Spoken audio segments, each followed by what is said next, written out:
Vous voyez par le titre, ce que je voudrais faire devant vous aujourd'hui, c'est revenir sur les termes de l'intégration et notamment le rôle joué par la société, qui est cet espace mystique dont a parlé Willem tout à l'heure. En tout cas, dire une chose assez simple, et que je vais essayer de développer, qui est que en fait, l'intégration est surtout une responsabilité de la société et beaucoup moins des personnes qui y participent. Pardon. Et donc l'idée principale, là, je l'ai développé un petit peu, mais le pitch en fait de ma présentation, est que les théories de l'intégration ou de l'assimilation, sur lesquelles je ne vais pas revenir dans le détail, je pense qu'il y a eu pas mal de cours qui ont été consacrés à ça, varient entre elles, ont des points de vue relativement opposés, parfois même sur les processus ou sur les mécanismes, les dimensions qui sont impliquées par ces dynamiques d'intégration, et les politiques qui s'en réclament, qui sont un peu moins opposées les unes avec les autres, en fait, admettent l'idée que la société a une responsabilité, mais tendent à l'oublier très rapidement, et en tout cas l'abordent de façon extrêmement abstraite, sans vraiment mettre en évidence, ou en tout cas essayer d'analyser comment le rôle de cette société, ses structures, ses institutions, son histoire, évidemment, qui s'est sédimentée dans un certain nombre de représentations collectives, dans ce qu'on peut appeler notre roman national, comment cet ensemble-là, et y compris le groupe de population qu'on peut qualifier de population majoritaire, a une fonction et un rôle relativement décisif, de fait, dans la possibilité pour des nouveaux venus ou des outsiders ou des migrants, quelle que soit la façon dont on va les définir, vont pouvoir participer pleinement à la société. Et pour le dire de façon extrêmement condensée, ce qui est vraiment le sujet principal de l'intégration, c'est comment on passe du « eux » à « nous ». Et ceux qui détiennent les clés de ce passage de « eux » à « nous » sont moins les « eux » que les « nous ». Et c'est ça dont je voudrais essayer de parler à travers ma présentation. Alors, on l'a évoqué, cette société est souvent relativement évanescente dans les théories de l'intégration. En tout cas, elle est traitée de façon assez désincarnée. Pour tout le dire, c'est un point aveugle. En fait, de quoi parlent les théories de l'intégration et de l'assimilation ? Eh bien, elles parlent sur deux plans. D'un point de vue fonctionnel, quelles sont les structures, les modalités par lesquelles la participation peuvent se produire à la société, comment vont progressivement se mettre en place des effets d'acculturation, de transformation réciproque. La plupart des théories aujourd'hui admettent l'idée, pour reprendre le terme utilisé par les politiques européennes, les Common Basic Principles for Integration, qui ont été décidés à l'échelle de l'Union européenne, c'est un two-ways process. C'est-à-dire que non seulement, d'un côté, il y a des impétrants, des arrivants qui vont prendre place dans une société, mais réciproquement, cette société est transformée, dans des degrés divers, par leur présence, et donc se modifie, s'adapte, en quelque sorte. Mais évidemment, dans ce jeu de two-ways process, on imagine bien que l'équilibre entre les deux parties n'est pas complètement équivalent. Et c'est là probablement le centre, en fait, le cœur de ce qu'on peut appeler les controverses de l'intégration. Je vais y revenir. Mais au-delà de la version fonctionnelle, c'est-à-dire quels sont les opérateurs de l'intégration, les institutions, l'école, historiquement l'armée, bon maintenant c'est moins le cas, mais les partis politiques, les syndicats, les structures collectives, les quartiers, les associations, bref, les interactions quotidiennes, un univers extrêmement riche qui va produire ces éléments de création en réalité de liens entre les personnes, entre celles qui sont immigrées ou qui sont les outsiders et celles qui ne le sont pas, qui sont le groupe majoritaire. Il y a un rôle aussi important qui sont celles des représentations collectives, une dimension idéale et qui est celle du roman national qui détermine en quelque sorte le moment où l'intégration va vraiment se produire. C'est-à-dire quand ce roman national incorpore l'ensemble de ceux qui sont présents dans une société, leur donne une place, il y a là un schéma ultime sur ce processus. Et il y a différentes conceptions ou philosophies de l'intégration, je l'ai évoqué. Alors, bon, il y a beaucoup plus de variantes que ça, mais globalement, en fait, les sociétés peuvent se décrire comme soit ayant pris une perspective assimilationniste. Alors, pour le dire de façon assez schématique, globalement, ces terminologies décrivent en fait cette asymétrie que j'évoquais entre, d'un côté, les outsiders et de l'autre côté, le groupe majoritaire, la société, ses structures, ses institutions. Dans la perspective assimilationniste, de fait, l'idée centrale, c'est qu'il y a une société qui ne se modifie pas, qui a ses privilèges dus à sa légitimité historique et de ses structures, et de sa culture, de ses normes et valeurs, et des personnes qui l'incarnent à travers le groupe majoritaire, et que donc les outsiders qui arrivent vont se modifier, incorporer jusqu'au plus intime l'ensemble des éléments qui caractérisent cette société et vont devenir des nous à travers leur modification complète. Ça prend plusieurs générations et ça suppose qu'à la fin de ce processus, ils deviennent invisibles dans une société dans laquelle ils ont contribué à la marge, mais ils n'ont pas transformé significativement ni les normes, ni les valeurs, ni l'ensemble social auquel ils participent. Il y a là, Willem disait, ils nous doivent quelque chose, et donc ce que ces invités, selon le terme utilisé, les Gastarbeiter ou les guest workers, ces invités qui arrivent, eh bien, ils doivent être polis dans l'endroit où ils arrivent, et ils font comme on leur dit de faire. Alors, l'intégration peut constituer une sorte de pas de côté par rapport à cette vision relativement autoritaire et arbitraire des privilèges du groupe majoritaire sur l'ensemble des outsiders, en concédant qu'il y a là le two-way process que j'évoquais, c'est-à-dire qu'il y a quand même malgré tout une possibilité pour la société, une nécessité même d'ailleurs, de faire place, c'est-à-dire d'incorporer un certain nombre d'éléments apportés par ces nouveaux venus, que ce soit dans le champ culturel, dans la participation à des structures politiques, sociales, économiques, bref, que la société ne sort pas complètement identique après ce processus et qu'elle évolue en relation avec cette dynamique de participation et donc de pénétration dans la société de ces nouveaux venus. Alors, ceci étant dit, on voit qu'il y a là un grand spectre possible des modalités de cette transformation et qu'il y a des systèmes de régulation qui mettent en place en réalité des négociations autour des formes d'adaptation et d'accommodation des sociétés avec cette diversité qui la compose. Pour donner des exemples, nous avons beaucoup de controverses sur l'intégration en France aujourd'hui, assez similaires d'ailleurs sur celles qu'il y a aux Pays-Bas ou ailleurs, en particulier autour de la religion, qui est devenu un thème de crispation relativement fort. Et par exemple, une illustration de cette question de l'adaptation et des débats qui peuvent se produire, d'un point de vue très fonctionnel, faut-il avoir des plats de substitution dans les cantines pour des restrictions alimentaires liées à des pratiques religieuses? Bon. Voilà une question qui paraît assez, on va dire, anecdotique en partie, mais qui en même temps fait référence à des questions éminemment symboliques et identitaires, en quelque sorte, pour des sociétés.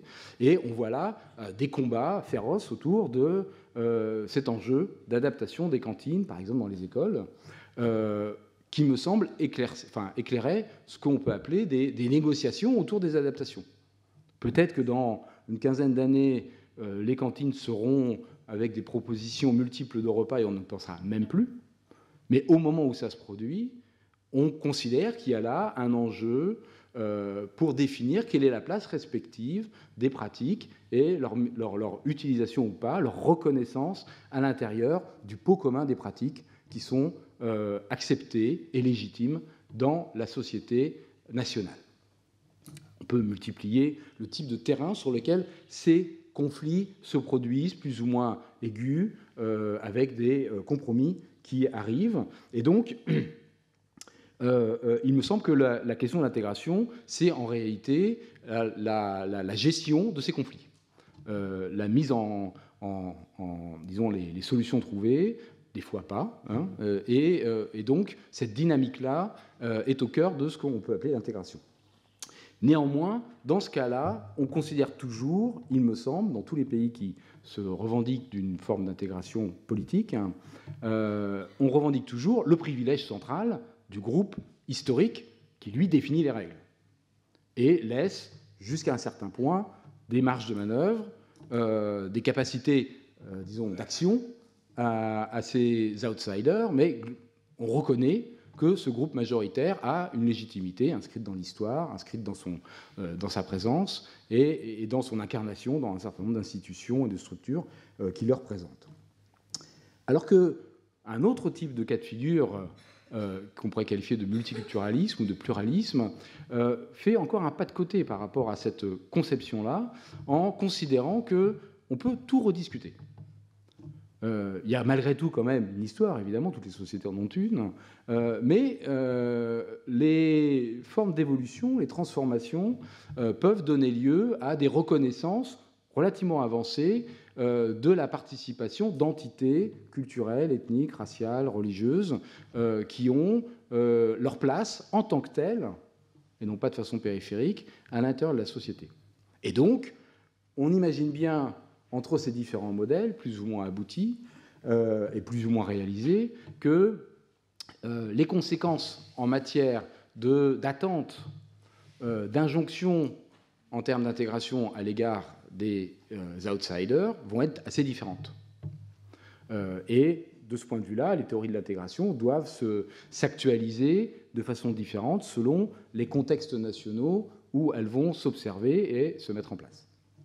Il y a un dernier type d'approche qui n'est pas nécessairement distinct des autres, mais qui peut être combiné avec eux, qui est une nouvelle préoccupation qui est devenue très centrale tout au long des années 70-80 et maintenant beaucoup plus forte encore en Europe depuis les années 2000, qui est celle de l'égalité et de la non-discrimination. Je dis un mot là-dessus. L'égalité et la non-discrimination adoptent en fait un paradigme assez distinct, voire même opposé de celui de l'intégration. Si l'intégration, c'est la transformation réciproque des structures et des groupes de population pour qu'elles fonctionnent ensemble pour créer une cohésion, la non-discrimination et l'égalité n'a pas de point de vue sur ce que sont les individus. Ce que la non-discrimination et l'égalité présuppose, c'est que les structures se modifient pour rendre possible, dans des conditions comparables, la participation à la société de groupes ou d'individus qui ont des différences. Et donc, il n'y a pas, a priori, de point de vue sur ces différences, leur légitimité. Il y a un point de vue sur le fait que ces différences-là ne doivent pas emporter de limitation, d'inégalité dans la participation à la société. Et donc, pour prendre une image assez parlante, quoique caricaturale, l'intégration, pour une personne qui est avec un handicap moteur, signifierait que pour pouvoir descendre ces escaliers et venir à ma place ici, à cette tribune, cette personne, on lui demande de marcher. Il se trouve que c'est fait comme ça, on fait tout ça, et donc, si vous voulez venir à ma place, c'est possible, mais pour ça, il faut faire comme moi, ça veut dire que vous marchez. La non-discrimination et l'égalité, c'est de dire, eh bien, quelqu'un avec un fauteuil roulant, en mobilité réduite, peut participer, à même titre que moi, à venir parler à cette tribune. Il faut adapter cet escalier qui rend la chose compliquée, et donc on va mettre une rampe, bon, ce qui n'est pas le cas ici, mais qui est fait dans pas mal d'endroits, pour que cette accessibilité soit réalisée. On n'a pas de point de vue sur le caractère légitime ou illégitime d'avoir une mobilité réduite. C'est comme ça. Et donc, ce qu'on veut, c'est rendre possible, dans une société qui admet la variété et la pluralité et des identités, des appartenances et des modalités de participation, le fait qu'il n'y ait pas d'inégalités qui se produisent à cause de ces variétés. Voilà. Donc, on voit que ces différents modèles vont avoir des conséquences. Et pour donner une illustration de ce qu'est un modèle d'intégration qui s'est exprimé de façon plus explicite, parce que pendant longtemps, ils ont été relativement en creux, c'est-à-dire que les sociétés ne définissent pas de façon très explicite souvent quelles sont les règles du jeu en termes d'intégration. Ici, dans le cas français, à la fin des années 80, au début des années 90, on a créé le Haut Conseil à l'intégration, 89 exactement, pour répondre à une crise déjà identifiée du modèle d'intégration, ou en tout cas une inquiétude autour de toute une combinaison d'événements qui tiennent aussi bien de débats autour du code de la nationalité que d'émeutes dans les banlieues déjà, d'inquiétudes sur la place des immigrés des années 70 qui finalement sont restés et ne sont pas repartis, et de leurs enfants surtout, qui devenaient de plus en plus visibles dans l'espace social. Et donc, autour de l'ensemble de ces enchaînements-là, on a défini un modèle d'intégration. Et donc, je vais en faire la lecture parce que je crois que les mots sont importants. Il faut concevoir l'intégration non comme une voie moyenne entre l'assimilation et l'insertion. Bon, alors c'est un peu embêtant parce que c'est exactement ce que je viens de dire, mais bon, c'est pas grave. Mais comme un processus spécifique. Par ce processus, il s'agit de susciter la participation active à la société nationale d'éléments variés et différents, tout en acceptant la subsistance de spécificités culturelles. C'est là où c'est de l'intégration et pas de l'assimilation. C'est-à-dire que les spécificités peuvent être maintenues, culturelles, sociales et morales, en tenant pour vrai que l'ensemble s'enrichit de cette variété, de cette complexité, sans nier les différences. Donc là aussi, on a la distinction avec la question de l'assimilation, en sachant les prendre en compte sans les exalter. Alors ça, c'est l'approche française. Il ne faut pas trop en faire non plus. Hein, on accepte les différences, mais ça ne doit pas devenir un vecteur ou un principe de reconnaissance à l'intérieur de la société. C'est sur les ressemblances et les convergences qu'une politique d'intégration met l'accent. Donc ça rappelle que l'horizon d'intégration, c'est la réduction de ces différences pour que, dans la participation de la société, se fasse autour d'une forme d'uniformisation des personnes à la phase ultime de ce processus. Dans l'égalité des droits et des obligations, et de rendre solidaires les différentes composantes ethniques et culturelles de notre société, et de donner à chacun, quelle que soit son origine, la possibilité de vivre dans cette société dont il a accepté les règles et dont il devient un élément constituant. Donc, on voit là un enchaînement qui prête à ce que je rappelais, à savoir, il y a quand même un privilège de définition de quelles que sont les règles, mais une fois que ces règles sont acceptées, la reconnaissance du maintien de différences qui ne sont pas contradictoires avec le fait d'être une composante à part entière de la société. Donc on est dans cet élément-là. Le problème, c'est qu'une fois qu'on a dit ça, en fait, on entre dans ces séquences à répétition de controverses sur le communautarisme. Les personnes ne se conduisent pas bien, elles sont trop orientées en direction de leur groupe d'origine ou de leur groupe culturel ou groupe religieux. Elles ne sont pas inscrites suffisamment dans l'ensemble de la société. Et donc on voit là que il y a un fil ténu, compliqué à définir, sur qu'est-ce que sont ces acceptations de spécificité à l'intérieur des règles. Jusqu'où ça va? Et là, on ne sait pas très bien. Alors, je donne un exemple de ce qu'on appelle le modèle canonique de l'assimilation. C'est un des ouvrages de référence des années 60 aux États-Unis qui s'appelle Milton Gordon, écrit par un sociologue, Milton Gordon, Assimilation in American Life. Il définit un certain nombre de dimensions qui ne sont pas, selon lui, hiérarchisées, mais enfin, quand même, on lit ici une sorte de dynamique, une sorte de phasage, en quelque sorte. Et je ne vais pas les développer, mais vous voyez que les premières font référence à des transformations connues par les impétrants, par les outsiders, et les dernières, en fait, relèvent de la société elle-même. Behavioral Receptional Assimilation, qui veut dire qu'on ne fait pas de discrimination envers les minorités. Ça, ce n'est pas les minorités qui se discriminent, c'est les majoritaires qui peuvent discriminer les minorités. Civic Assimilation, l'absence de conflit de valeurs. Et puis, attitudinal Assimilation, l'absence de préjugés envers ces communautés qui sont partie prenante maintenant de la société. Et là, on voit que souvent dans les études sur l'intégration, dont Willem parlait au début de son intervention, on a beaucoup développé le premier volet, c'est-à-dire comment les immigrés et leurs descendants changent au cours du temps et incorporent beaucoup d'éléments de la société d'installation, jusqu'à quel point ils performent, ils sont compétents dans leur façon de devenir similaires au groupe majoritaire, et on a moins parlé de la façon dont le groupe majoritaire reconnaissait cette compétence. Est-ce que le groupe majoritaire, vraiment, fait une place à ceux qui vivent avec lui et dont ils sont appelés à devenir l'un des membres à part entière. Et donc, bon, j'ai déjà développé, je ne vais pas reprendre ce que joue comme rôle la société nationale, même s'il y a une dimension mystique à cette notion de société. Néanmoins, il y a quand même des opérateurs dedans, identifiables, qui ont des attitudes, un rôle concret pour orienter, reconnaître ou pas, la présence et la validité de la participation des groupes minoritaires. Une idée, bien sûr, qu'on peut développer, c'est que une des façons par lesquelles la société majoritaire peut intervenir, en tout cas a une influence sur les trajectoires et la place des minorités, c'est par les préjugés, c'est-à-dire en fait les attitudes, les opinions. De façon plus directe, s'il y a un racisme extrêmement fort dans une société, ça complique considérablement la participation et la présence de ceux qui sont racisés, qui sont exposés à ce racisme. Donc, il y a une première sphère qui est la sphère des représentations et des attitudes. Néanmoins, ces représentations et ces attitudes ne rendent pas nécessairement, je vais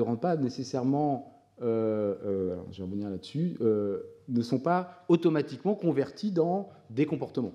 Et c'est ça qui rend les choses un peu compliquées, c'est que ça ne suffit pas de faire des enquêtes, je vais vous montrer quelques résultats, sur les opinions et les préjugés. Il faut aussi regarder quels sont les degrés en fait, d'ouverture des sociétés à l'égard des minorités. Comment on peut évoluer quand on est perçu ou défini comme un groupe minoritaire à l'intérieur de ces sociétés, quelles sont les possibilités de parvenir à des places non seulement subalternes, mais aussi des places de prestige, de pouvoir, de représentation.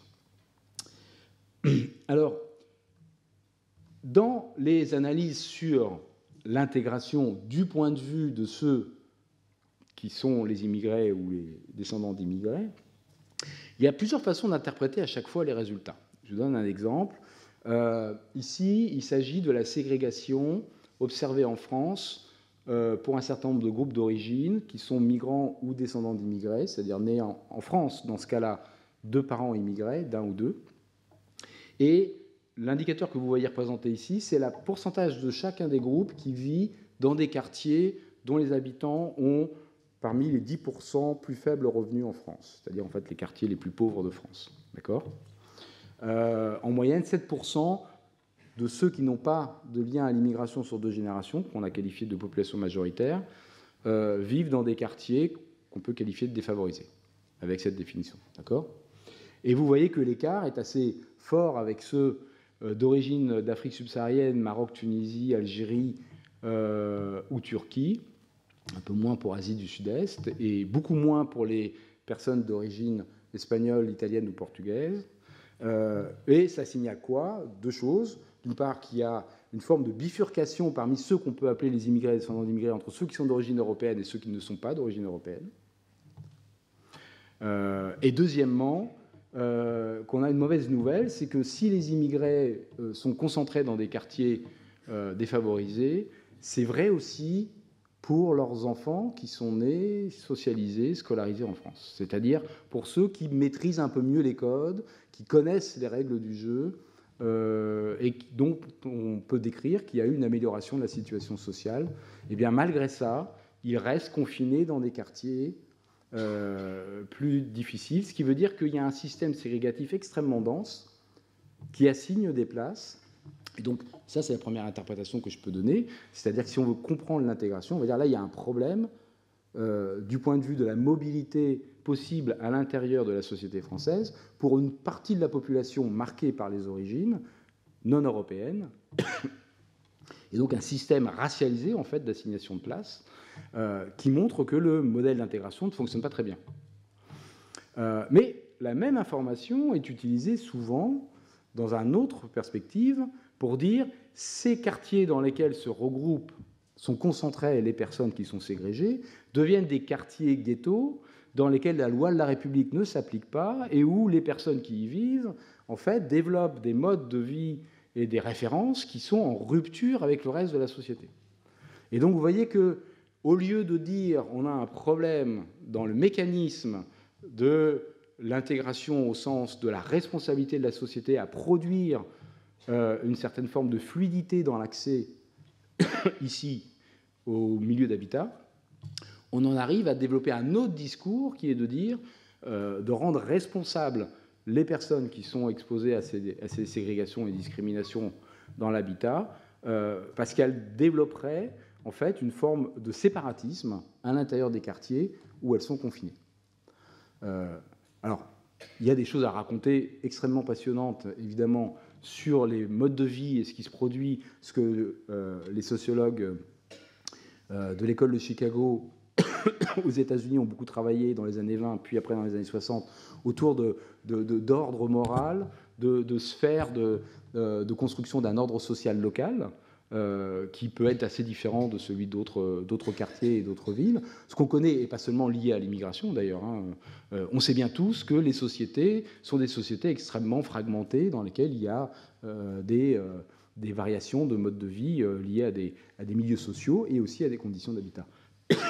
Mais néanmoins, vous voyez là, on a un problème d'interprétation sur qu'est-ce que signifie cette statistique. Une autre, par exemple, assez connue, qui est celle sur l'intermariage, qui est un peu un des indicateurs canoniques sur les questions d'intégration. En gros, c'est quoi? C'est que si jamais des groupes immigrés sont endogames et se mettent en union sur plusieurs générations dans un ensemble relativement restreint de partenaires potentiels qui ont la même origine qu'eux, eh bien là, il y a une forme de clôture qui va compliquer en fait la participation à la société, il va reproduire cette altérité sur plusieurs générations, et inversement, si jamais les mélanges se produisent, eh bien ces mélanges vont assez rapidement rendre plus compliqué l'identification d'une origine particulière. Imaginez, à chaque génération, on a 2 puissance n ascendants, et donc à bout de 4 générations, enfin 3 générations, on en a 8, ce qui veut dire que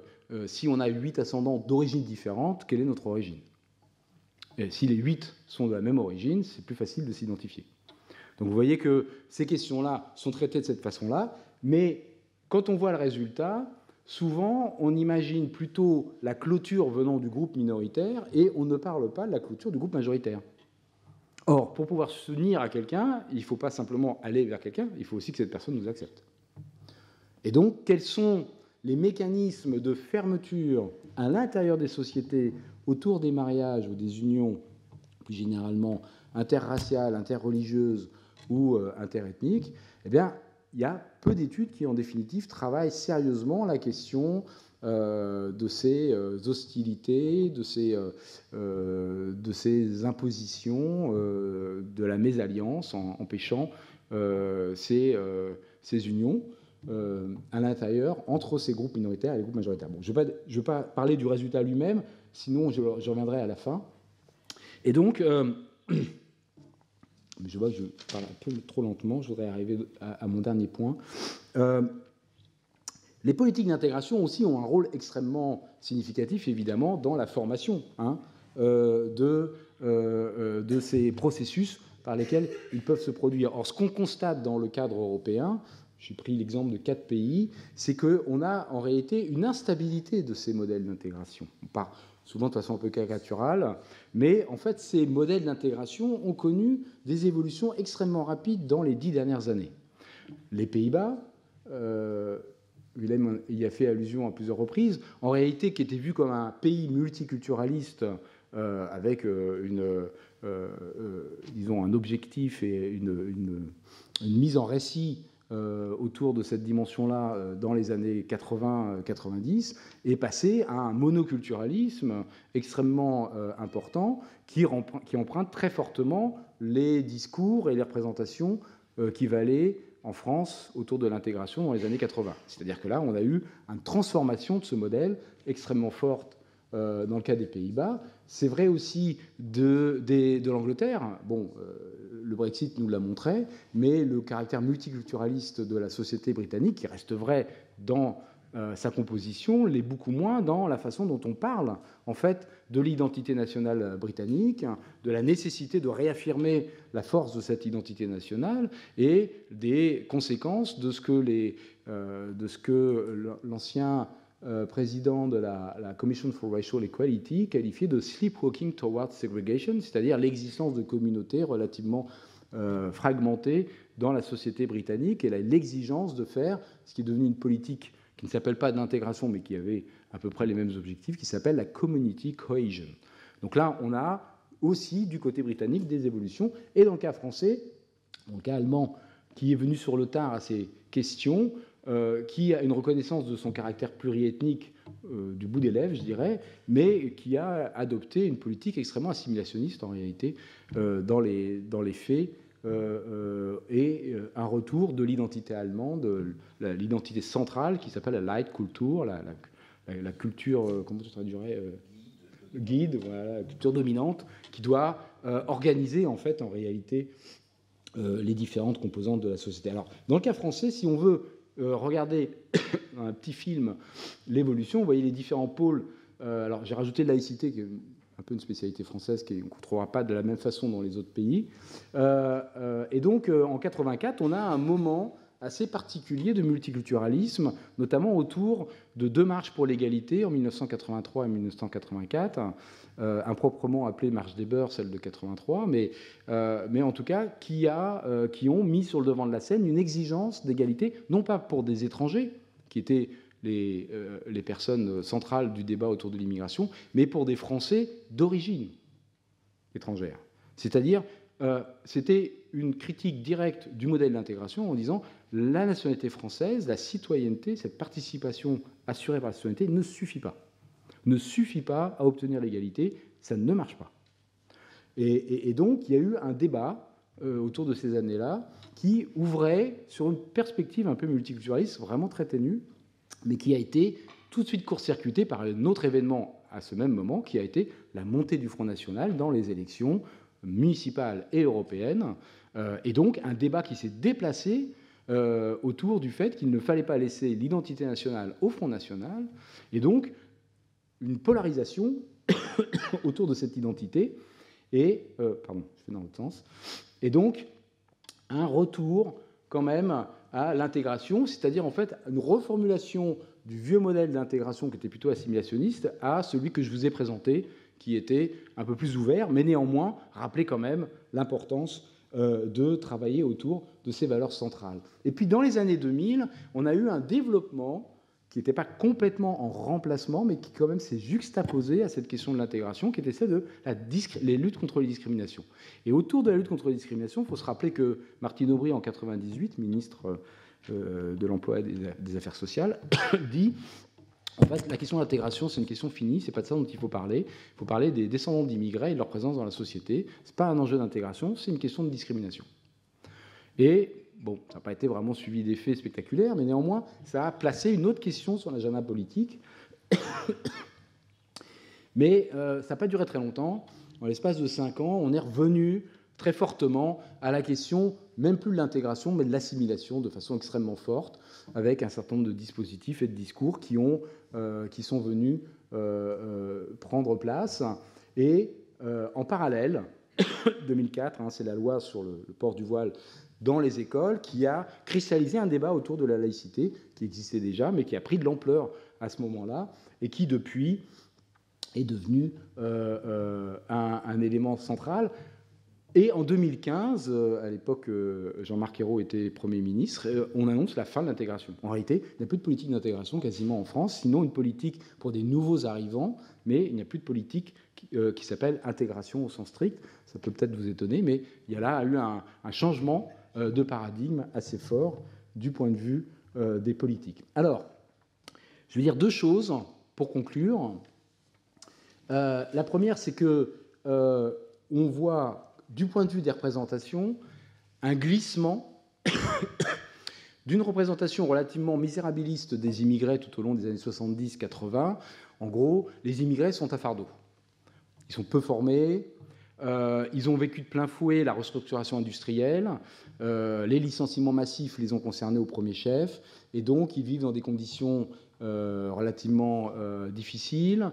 L'aide sociale, enfin les dispositifs d'intervention sont polarisés autour d'eux, et donc le discours du Front National, 3 millions de chômeurs, 3 millions d'immigrés, mais d'une façon plus générale, il y a l'idée que, en fait, il faut aider les immigrés à sortir des difficultés sociales qu'ils rencontrent pour pouvoir vraiment participer à la société. Mais il y a quand même un problème avec leur, soit du côté urbain, soit du côté socio-économique. Et on est passé à un discours qui a changé, qui n'est plus celui des défaillances, des déficits des immigrés, mais qui est celui de la menace. C'est-à-dire qu'aujourd'hui, les minorités ne sont pas un problème parce qu'elles grèvent les comptes sociaux, c'est un problème parce qu'en en fait, elles changent le mode de vie des Français. Et ce n'est pas du tout la même chose. C'est-à-dire, se plaindre, on ne peut pas accueillir toute la misère du monde, c'est un type de discours. Dire celui du grand remplacement aujourd'hui, ou celui de la compétition en termes de normes, de valeurs, en disant les minorités sont aujourd'hui suffisamment nombreuses pour nous imposer, vous vous souvenez les termes de la négociation autour de l'intégration, nous imposer leur mode de vie, leurs normes, leurs valeurs contre les nôtres, alors là, on est dans une lutte à mort. Et c'est, grosso modo, le discours extrêmement violent adopté autour de ces questions du grand remplacement, dans pas mal de milieux disons, de tribunes, peut-être marginales, mais néanmoins très audibles dans la société aujourd'hui. Alors, ouais, je conclue. Bon, alors je vais sauter toute la partie sur la représentation, dont on peut dire d'une façon générale qu'il y a une perception relativement négative, en particulier autour de l'islam, qui aboutit à cette idée qui manifeste ce que je viens d'évoquer, la question de la religion musulmane, qui est vue comme conquérante. Et vous voyez ici 80%, enfin 73% des personnes interrogées dans cette enquête, les fractures sociales faites pour le journal Le Monde par Ipsos, qui dit quand on pense à la façon dont ces religions sont pratiquées en France, est-ce que vous pensez qu'elle cherche à imposer son mode de fonctionnement aux autres ou qu'elle ne cherche pas à imposer son mode de fonctionnement aux autres? Vous voyez, il y a là une bifurcation complète. Le catholicisme ou le judaïsme n'est pas vu du tout comme étant invasif, alors qu'à l'inverse, les musulmans sont vus comme essayant d'imposer leur mode de vie. Donc ça illustre ça. Alors je saute tout ça. Grosso modo, quand même, ce que ça veut dire, c'est que quand il faut blâmer quelqu'un sur les échecs de l'intégration, on blâme plus quand même les immigrés que la société elle-même, même si, selon la couleur politique, on peut quand même donner un certain nombre de responsabilités à la société. Et je voudrais finir, puisque je dois conclure. Non, mais c'est moi qui suis trop long, je suis tout à fait d'accord. Je vais finir par ma conclusion en disant deux choses. Voilà. C'est compliqué de trouver les manifestations de l'ouverture ou de la fermeture d'une société à l'égard de la diversité. On peut trouver des éléments matériels qui sont la proportion de personnes d'un groupe X, par exemple au Parlement, par exemple dans des structures de pouvoir et de décision, que ce soit dans les entreprises ou ailleurs. On peut regarder quelles sont les inégalités entre les uns et les autres, le niveau de discrimination, et on a des éléments extrêmement probants qui montrent que les personnes d'origine maghrébine et subsaharienne, en particulier, et asiatique un peu moins, témoignent d'un haut niveau de discrimination dans leur expérience sociale aujourd'hui en France, dans beaucoup de domaines. Mais on peut aussi faire une autre chose, c'est regarder à quel point cette idée d'invisibilité au cours de l'intégration est performée. Est-ce que ça se produit? C'est-à-dire, est-ce que finalement, ce groupe majoritaire finit par ne plus voir les différences? Ça, c'est la perspective française. Dans la perspective multiculturaliste, la question, ça ne serait pas de ne plus voir les différences, mais c'est les considérer comme légitimes, ce qui n'est pas la même chose.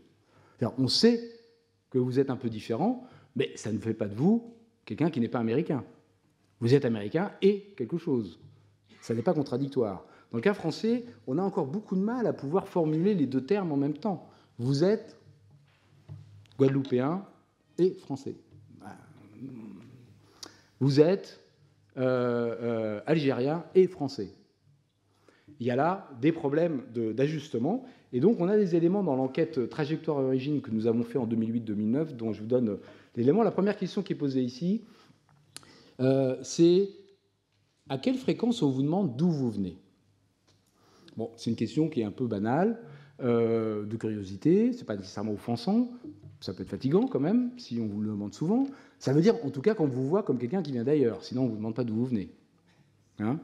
Donc, cette fréquence, vous voyez, elle est ici symbolisée avec, en rose, la ligne des personnes d'origine d'Afrique subsaharienne ou des DOM. Donc, j'inclus les originaires des Antilles, de Guyane et de Réunion dans cette courbe. Vous voyez que quand ils viennent d'arriver, 50%, on leur demande souvent d'où ils viennent. Et puis, c'est extrêmement stable. Quand ils sont arrivés très jeunes, eh bien, on leur continue à leur poser la question. Quand ils sont nés en France métropolitaine et de parents qui viennent de ces différentes régions, on continue à leur demander. Quand ils ont un parent né en France et un parent qui vient de ces pays-là, de cette région, eh bien, on continue à leur demander. Ça ne varie pas dans le temps, ce qui veut dire que leur exotisme, en quelque sorte, reste constant et on continue à les percevoir comme différents à l'intérieur de la structure française. Donc c'est ce travail d'invisibilisation que devrait performer le modèle d'intégration, il ne fonctionne pas dans le sens où, à minima, on voit des différences. Est-ce que ça veut dire qu'on fait des inégalités? Par ailleurs, on sait qu'on fait des inégalités. Donc, le modèle qui est censé vous rendre invisible, il ne vous rend pas invisible. Et il ne vous rend pas invisible, pas sur n'importe quel critère, évidemment.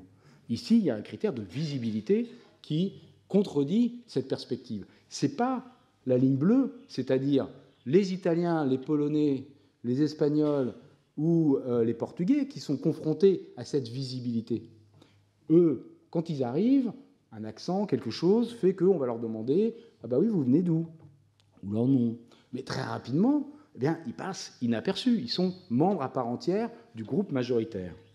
Et quand on fait une autre question qui est « Ok, vous êtes français, mais à quelle fréquence est-ce que vous pensez que les autres vous voient comme un Français ?»